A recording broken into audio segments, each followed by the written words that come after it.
orice tânăr care a crescut în mediul underground, sunt sceptic să apară în reclame. În cel mai multe cazuri, reclamele sunt ciudate, vor prea mult de la tine sau ceva la modul ăsta și e și greu un pic din underground să te asociezi cu tot felul de branduri, mai ales în România, unde vor așa să-ți ia sufletul, parcă. Așa că am fost ca o sită fină, am filtrat foarte bine cu ce branduri am colaborat până acum. Vorbim de Danube Footwear, primul skate shoe din România. Chiar aici îl am în picioare.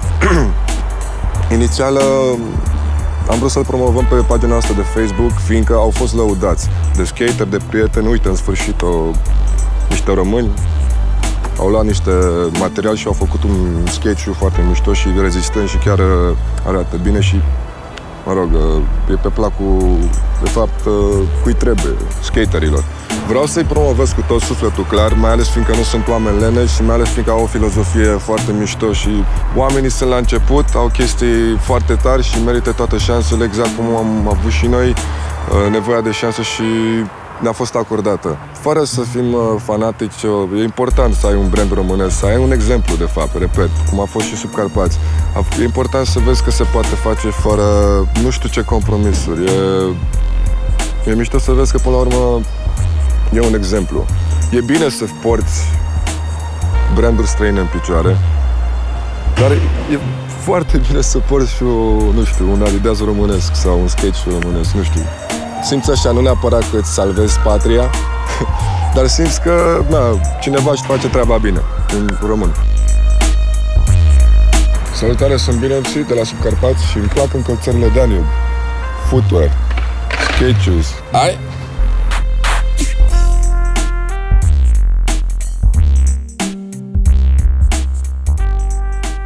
Salut!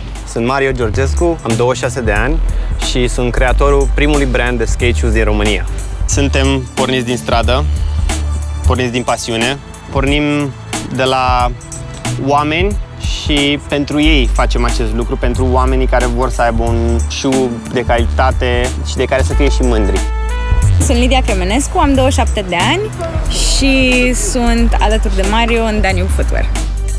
Totul a început cu proiectul lui Mario de facultate. A terminat design de produs și ca proiect final a făcut o pereche de shoes, care s-a concretizat într-un brand independent, un skate shoe. Un skate shoe care să dureze mai mult.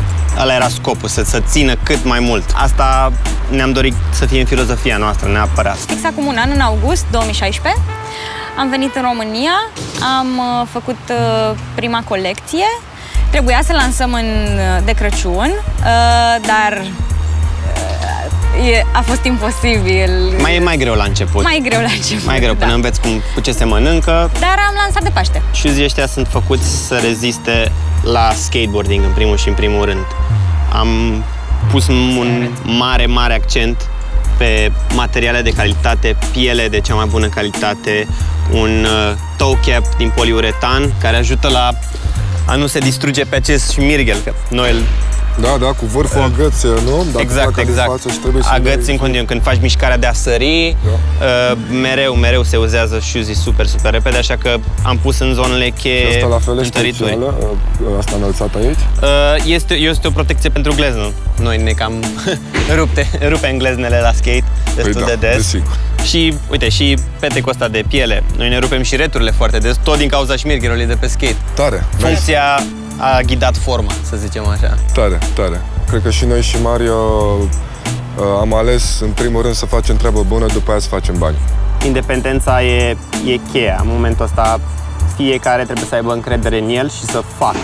Ne bucurăm foarte mult că sunt oameni care sunt în locuri bine puse și își doresc să investească în tineri, în oameni care au de gând să facă ceva, dar nu știu de unde să pornească, le e frică, sunt așa reticenți.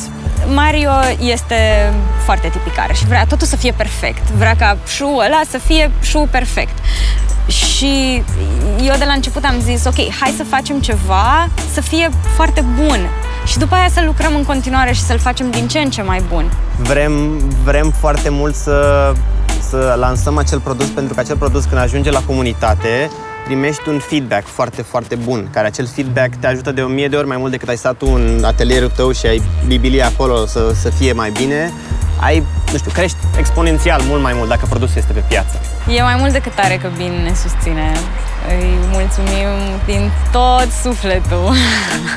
Bucureștiul ne reprezintă în tot ceea ce facem. Cu siguranță este orașul în care ne-am născut și am crescut. Eu pot să zic că am plecat din București când aveam 19 ani.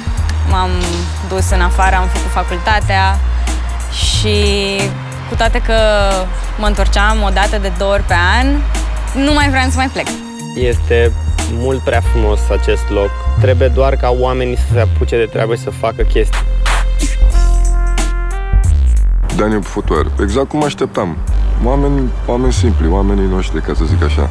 Oameni pe care îi întâlnești în skatepark, cu placa sub picioare și oameni pe care îi întâlnești și la concerte. Totul are sens, clar.